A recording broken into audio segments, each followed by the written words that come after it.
আচ্ছা সাকিবিয়ানরা, আপনারা কি আমাকে বলতে পারেন আমার ছোট মনে আপনাদের কাছে ছোট্ট একটি প্রশ্ন।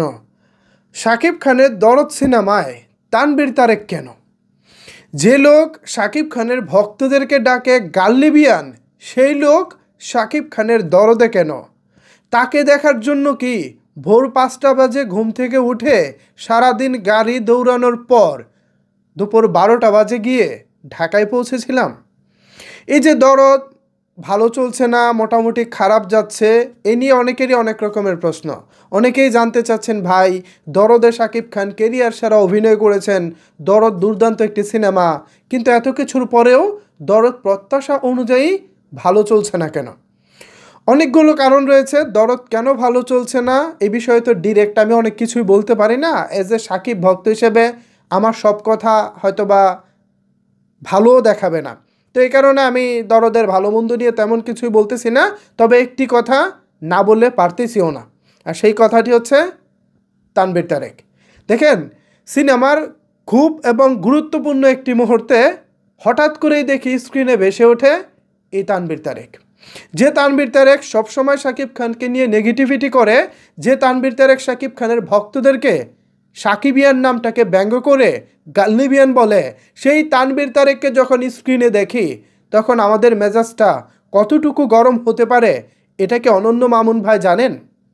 অনন্য মামুন ভাই এই দরদে নানা রকমের অসঙ্গতি রেখেছেন। এর মধ্যে অন্যতম মিসকাস্টিং হচ্ছে গিয়ে এই তানভীর তারেক। বিশ্বাস করেন সাকিবিয়ানরা আর নাই করেন, আমি একটি কথা এখন বলবো, সেটা হলো এই দরদ খারাপ যাওয়ার পিছনে অনেকটা তানভীর তারেক দায়ী। এই লোকটাকে কেন দরদে নেওয়া হলো, আমার কাছে বিষয়টি বোধগম্য নয়। আমি বিষয়টি ভেবেই পাচ্ছি না তানভীর তারেক কেন।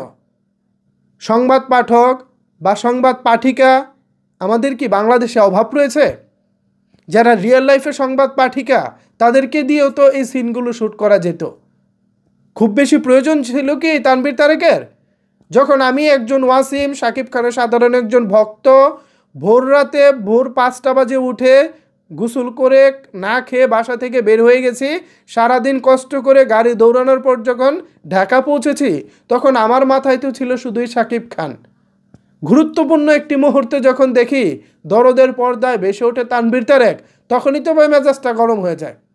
গুরুত্বপূর্ণ মুহূর্ত আর গুরুত্বপূর্ণ থাকে না, ওই তানভীর তারেকের জন্য বিষয়টা হয়ে যায় একদম ডিসগাস্টিং একটা ব্যাপার। মামুন ভাই, আপনার অনেকগুলো মানে দরদের মধ্যে মিসকাস্টিংয়ের মধ্যে এটা হচ্ছে অন্যতম একটা মিসকাস্টিং। আপনার দরদ যদি 10%ও খারাপ যে থাকে, সেই 10%-এর জন্য এই তানভীর তারেক দায়ী। ভবিষ্যতে আর কোনো নির্মাতা শাকিব বিরোধীদের কাউকে শাকিব খানের সিনেমায় যুক্ত করবেন না, এতটুকু বলে দিলাম। দিন শেষে যদি ছবি খারাপ যায়, এর দায়ভার শাকিব খান কিংবা শাকিব খানের ভক্তদের উপরে কোনোভাবেই দিবেন না। দায়ী আপনারা, দায়ও আপনাদের, কথাটা মাথায় রাখবেন।